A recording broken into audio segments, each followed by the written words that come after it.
The Rocky Mountaineer's Rockies to the Red Rocks is the most luxurious train in the United States. With the glass dome windows, you're able to sit back, relax, and enjoy the sights, which include gliding through Colorado and the many hills, going through the Rockies, and ending up in Utah. And you can't forget their delicious menu of treats and bites to get you through your days on the train, which feel like a dream. But one of the most unique parts about taking this train ride is also exploring when you're off the train, going to places like Arches National Park, Dead Horse State Park, and many more adventurous experiences that may make you want to scream. As an avid solo train traveler and Midwest girly, going on a group trip surrounded by Red Rock was such an adventurous experience full of meeting new people, enjoying some of the most beautiful sights, and learning all about train travel on the Rocky Mountaineer. So let's go from Denver to Moab.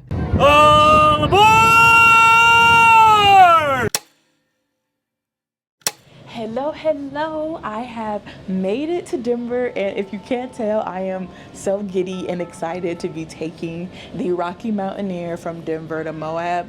This has been on my bucket list since I learned what it was. It is one of the most luxury trains in the US, and I am taking it on a paid media trip. So Rocky Mountaineer is hosting me, not to make a vlog. Actually, I am creating some Instagram content, which will probably be up before this vlog is, so go to my Instagram and check it out if you haven't already. But I got here today, and today's more of a rest day. There is a dinner tonight, but there's also a full itinerary plan, so I am super pumped to see what else is in store.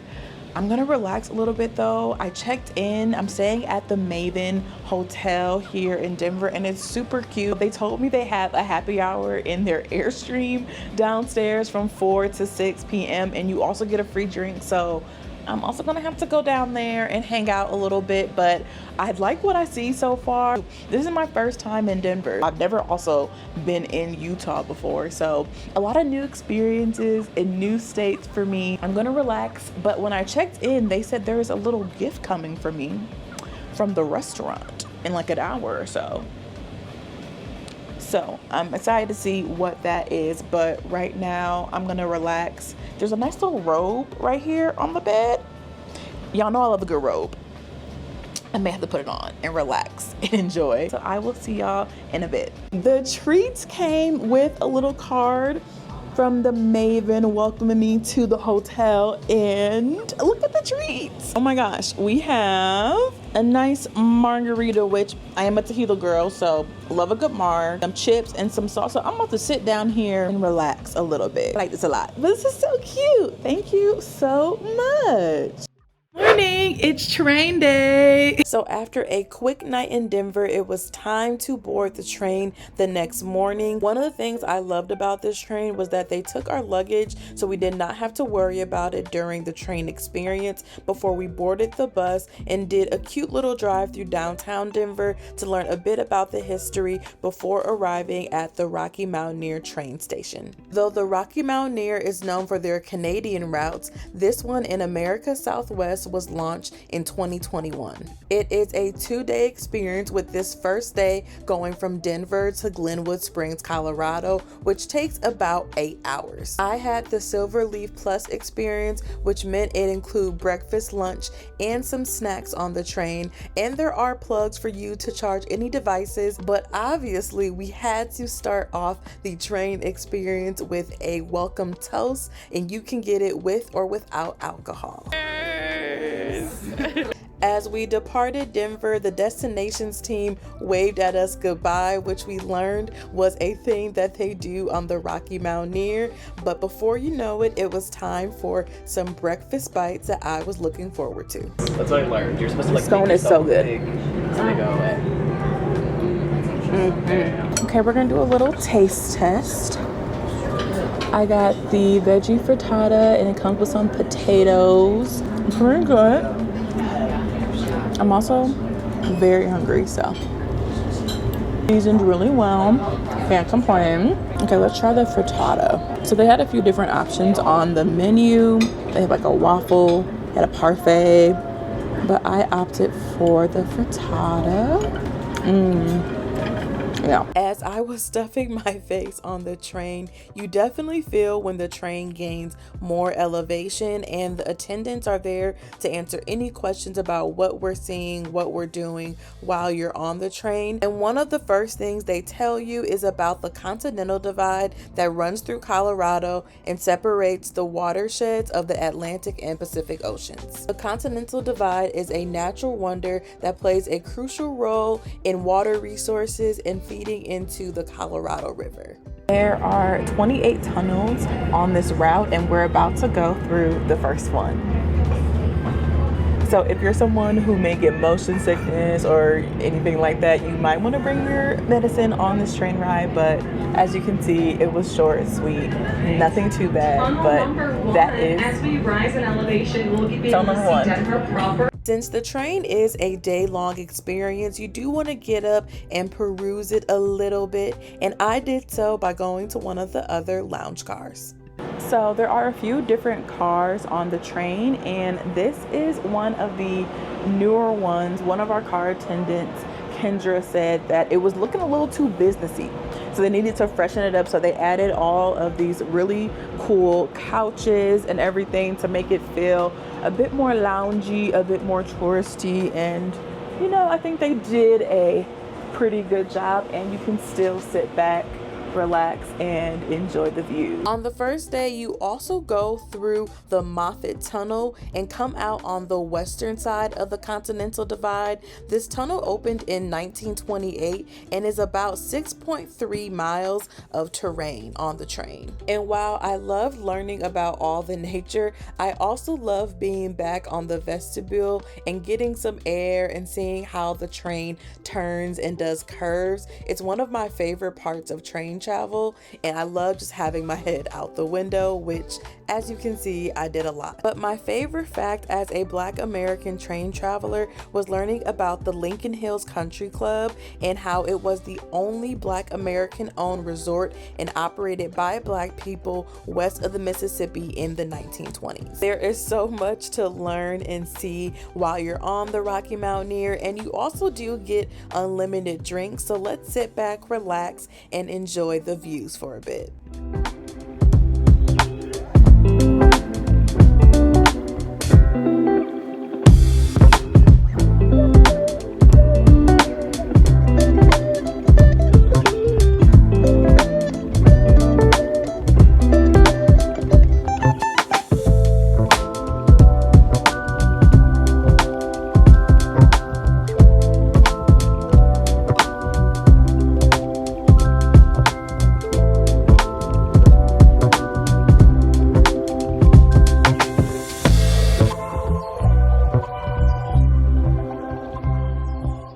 It's 1 o'clock, and so we've been on the train for almost 4 hours or so. It's about an 8-hour ride, so we're almost halfway there, and we just got some snacks, got some cheddar caramel popcorn as well as some truffle popcorn. But the views have been so pretty. Even though I have already been through here before, it just never gets old. I think this is also a route that I would consider doing in the fall time as well, because you could see all of the leaves change if you came in during that time. The attendants, the host Olivia, is also super dope, so I love that we're able to learn so much about the places we're going through and all the smaller towns that I have never heard of, that I probably would never come to if I wasn't on the train. And probably my favorite thing is this little newspaper that they have. It's called the Milepost, and if you open it, it gives you all the information about everything that we're reading about or hearing about and seeing as they're talking on the train. And of course,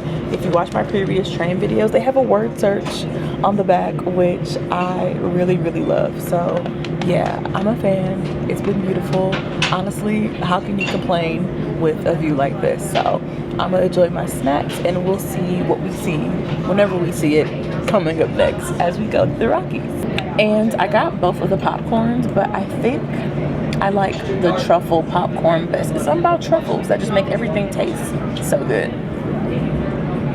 This was probably my most favorite part of the ride as we glided along the Colorado River going through Upper and Lower Gore Canyon. Be sure when you're on the train to look ahead and behind you for the best views, spot some kayakers, and you may even get mooned, aka people will show you their butts on this part of the route too.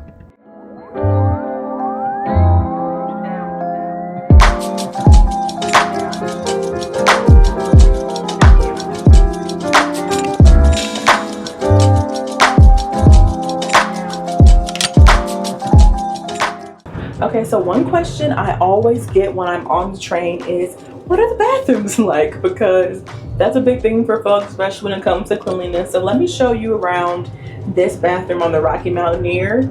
Space-wise, it's very nice. Like, I don't think it's super small. The toilet is right here, and to be honest, it looks like the one I have at my house. Definitely different from other trains that I've taken. This feels like a little hotel bathroom on a train almost. Like, everything is like super nice. No complaints.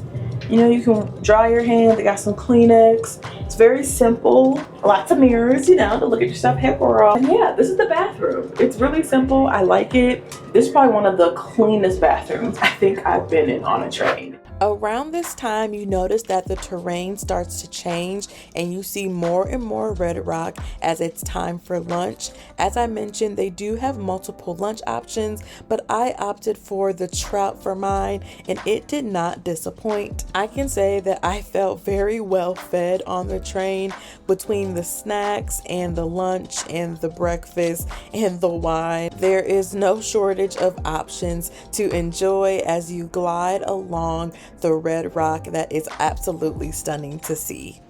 We're about an hour or so away from Glenwood Springs and we have one last meal, food, snack, deliciousness, and it is a gluten-free chocolate cake, and I had a little bite and it's so rich, and I'm someone who loves chocolate.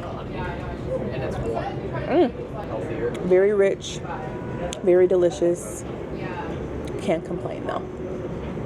There's also like wine to go with it. You can get wine or coffee or water or other drinks too. I'm a wine girly, so I want to try all the wine. And Olivia, our host, said that we are going to go past where this wine is made tomorrow when we go from Glenwood Springs to Moab. So love that. Cheers to a very fun, hearty, full, gorgeous day on the first day of the Rocky Mountaineer.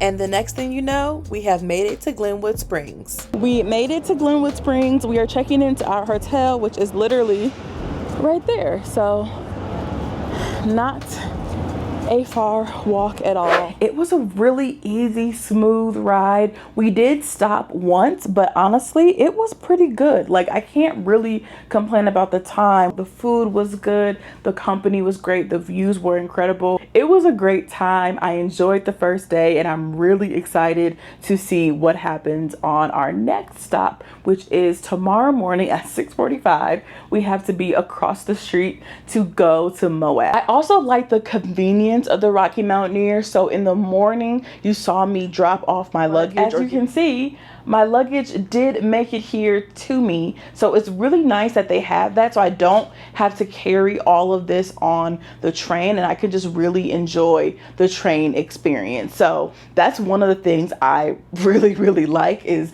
just the convenience of not having to worry about my backpack or my rolly and just enjoy the ride. But tonight, I'm going to enjoy my lovely hotel room. We are staying at the Maxwell Anderson Hotel, which is literally not even a 5-minute walk across the street from the Glenwood Springs train stop. So very convenient, no Uber or Lyft or anything needed. You just walk right on over.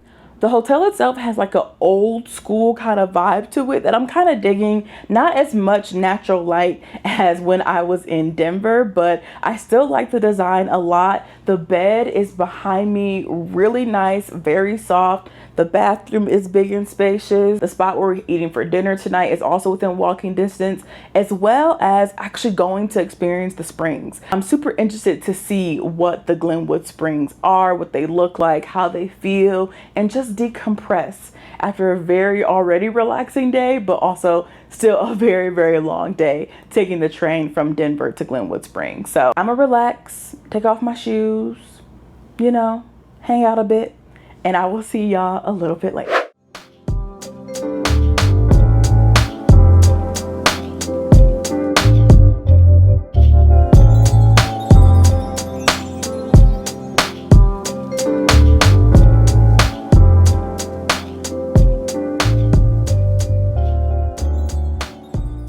The hot springs was a great way to decompress, but the next morning we had a very early day to take the last leg of our train. This is day 2 on the Rocky Mountaineer, where we ride from Glenwood Springs to Moab. I am definitely a morning person, but if you aren't, you are gonna want to set an alarm because it is a very early start to the day to get to Utah. Good morning. I have some nice hot peppermint tea this morning. It is 6:45. We are about to leave at 7 a.m. to go to Moab, Utah. They have nice refreshments in the morning, so if you're a coffee drinker or a tea drinker like me, they do have something for you. But as you can see, it is early. The sun is just starting to rise, but it's a beautiful morning, a little chilly. So my toes are a little bit cold, but I'm really excited to go to Utah. I've never been to Utah before. I'm super pumped for the day we have ahead, for the views on the train, and also going on the Hummer tour we have later today, and a bunch of other activities they have planned for us. I slept super nice in the hotel, no complaints at all. What I also like about it is that this morning we leave our luggage in the hotel, so you don't even have to take your luggage down here to put it on the train or anything like that. All I have is my little fanny pack, my tea, my smile, my lipstick, my sunglasses, my cute little outfit. So I am really pumped to see what we get into today, what we see, what we eat, and all of the fun stuff they have in store. So let's go enjoy the train ride.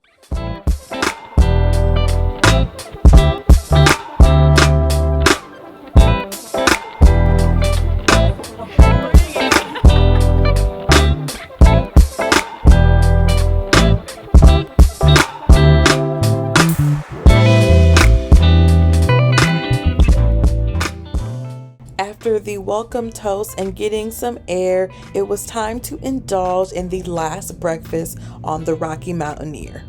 I don't even like donuts, but this is a really good donut.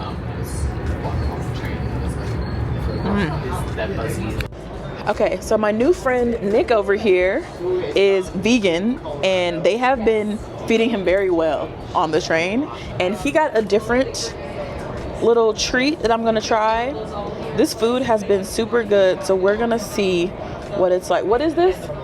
I don't know. We don't know what it is, but we're gonna try it. Ooh, it looks good. That donut, I don't even like donuts, but that was a good donut. Let's see. Okay, take the big old chunk. It's like a cinnamon roll. It's giving cinnamon roll.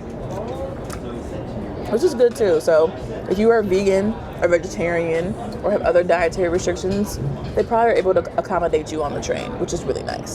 Shout out to Kendra, who was one of the train hosts / attendants who made all of the food on the train. This biscuits and gravy was probably the best meal I had had on a train ride ever. So it's safe to say that I will definitely give the Rocky Mountaineers train food, even without eating lunch for the second day at this point, a 10 out of 10. Honestly, some of the freshest I've had. Currently on one of my favorite parts of the train, this area where you can kind of come out, get some fresh air. It's getting warmer the closer we get to Moab. It was a little brisk this morning. My toes were a little cold, but Now it feels a whole lot warmer because we are getting closer to Utah, but this area is super, super nice. I absolutely love it. It's a great way to get some cool photos, but also get some fresh air. And there are multiple windows that you can go and be out of. So it's a lot of fun. I think I've been back here quite a bit just to sit back and enjoy the views, but also, again, get some fresh air. Trains are really beautiful, but they can be a little stuffy sometimes if you're on them for too long. So I love this area. It's honestly one of my favorite parts of the train. So I've been hanging out back here. And if you take the Rocky Mountaineer, I highly recommend staying over in this area too. Because I mean, look at the sun.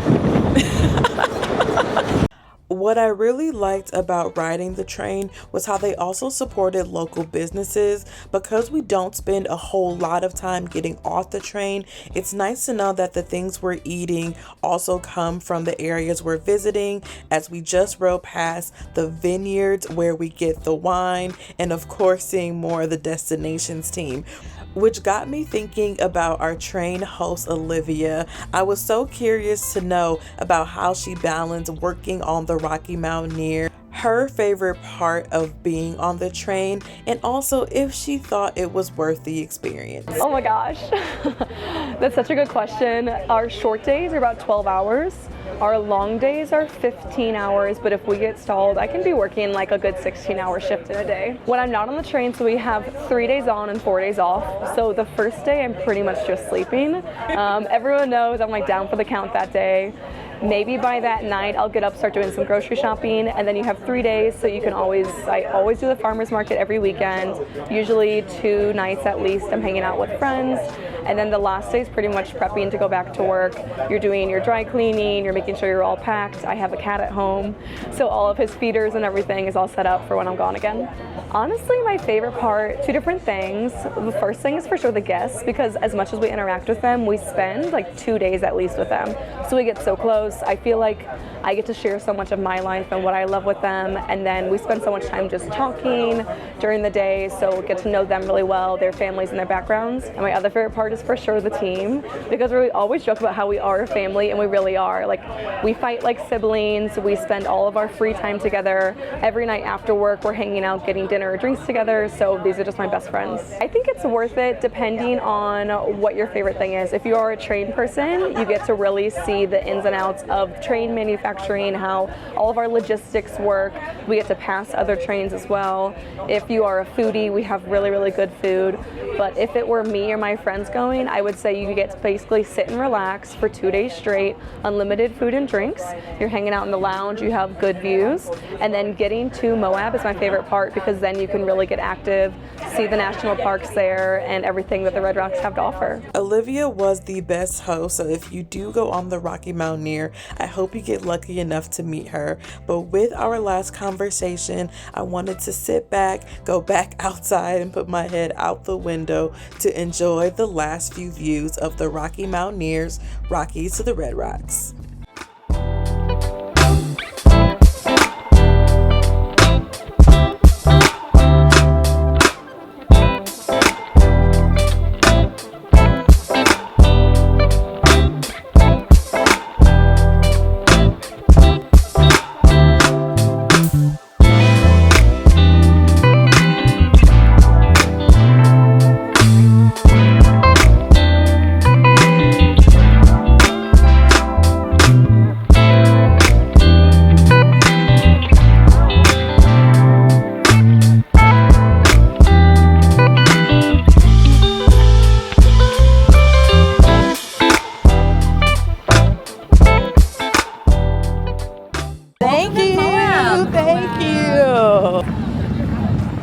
We have made it to Moab.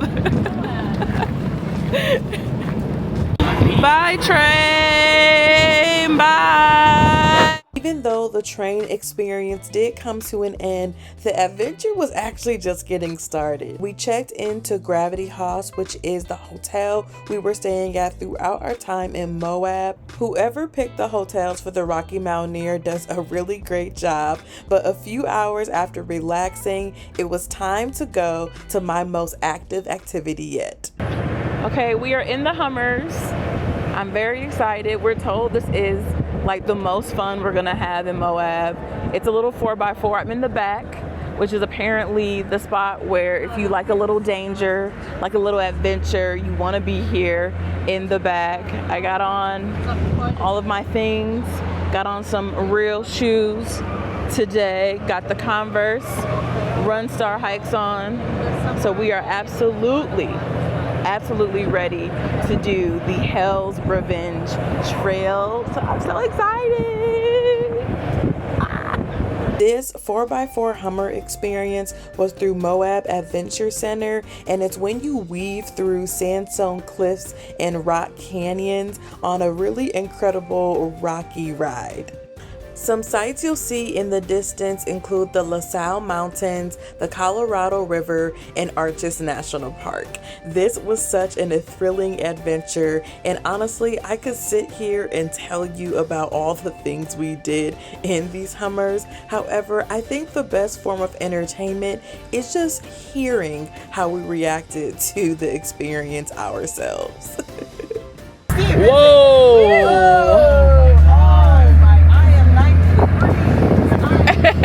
We are going down. No, I agree. This is gorgeous. We can do this. We can do this. That's like vertical. That is like 90. Let's look. What do you think? Should we just go for it? Yeah, go for it, Mike. I feel like we have no chance. Go for it, Mike. Oh my God. It's okay to scream.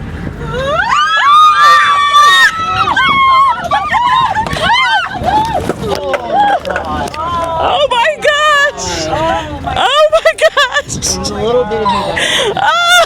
You're just grabbing each other. I'm like, what happened? It escalated so quickly. Good luck!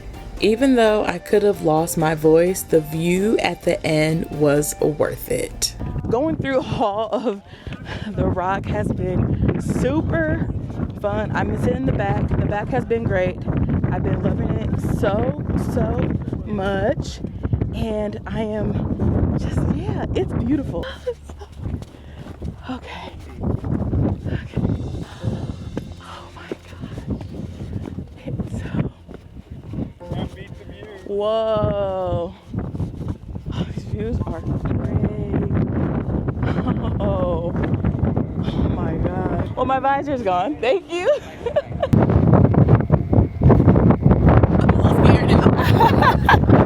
This part of the trip was also one of my favorites because I had never seen landscape like this before. Being from the Midwest, it is very flat. So to see these kinds of hills and cliffs and rock formations was really a beautiful experience that, if you couldn't tell, I enjoyed. I love it! I'm sorry for calling you. This is one activity I would 100% do again anywhere in the world, but especially if I am back in Utah. So we ended the experience with a gorgeous sunset. I think these have been some of the most beautiful sunsets I had seen in the entire United States. So as we departed, I was feeling very grateful and very blessed to be able to have this experience and share it with other amazing travel creators and journalists. We survived the back. Our last day featured 2 park adventures. The first was visiting Arches National Park, which was actually my first national park ever. This was also through Moab Adventure Center, and we had an amazing guide named Kim. She spent most of her career working at various national parks around the country, so she was super knowledgeable about all the rock formations we were seeing, and I was honestly once again in awe. Can be here for hundreds of years. Because it's so arid out here, our decomposers aren't as active, and the juniper trees are also rot resistant. Good morning. We are starting off our last day in Arches National Park. We are taking, also I'm out of breath. It's dry heat, but we are taking a scenic drive, and there is a bit of walking as well. So We are headed to our first arch, which is called the North Window. Okay, our guide Kim said that I am this out of breath because we are 5,000 feet high, which is an extra 1,000 feet compared to Moab, which is 4,000 feet above sea level. So make sure if you do this, you're bringing your water and taking your time. It's not a big hike or walk, but I feel very out of breath, but it is definitely beautiful. And always shout out to my Converse Run Star hikes, baby. These are perfect for not super intense hikes, but a few miles. They come in handy.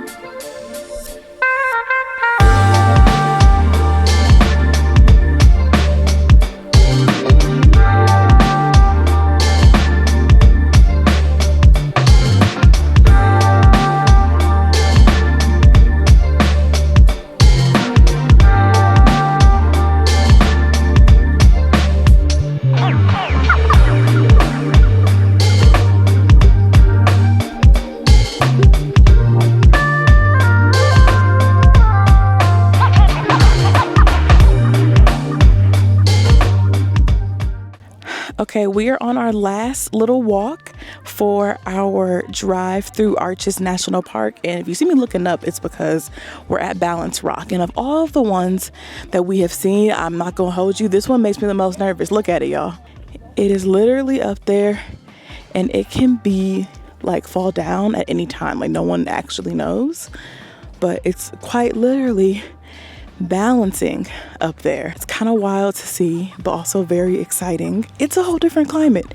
The air's a bit drier, but the sights are honestly so beautiful and worth all the heavy breathing I have been doing. So make sure you have your water and some solid shoes for this. As you can see, I'm like directly under Balance Rock, and our tour guide said that there is some erosion and whatnot, so we don't know how much longer it's going to be here, but you can stand directly underneath it if you want to. But these have been around for thousands of years, so they change. And our tour guide also said that she's here so much just because this is her job, and the probability of it falling on her is pretty low, so the probability of it falling on you is also pretty low, so don't miss it on your trip. One thing to know about visiting national parks is that you do need permits and reservations, so you need to check the website before planning your own personal trip.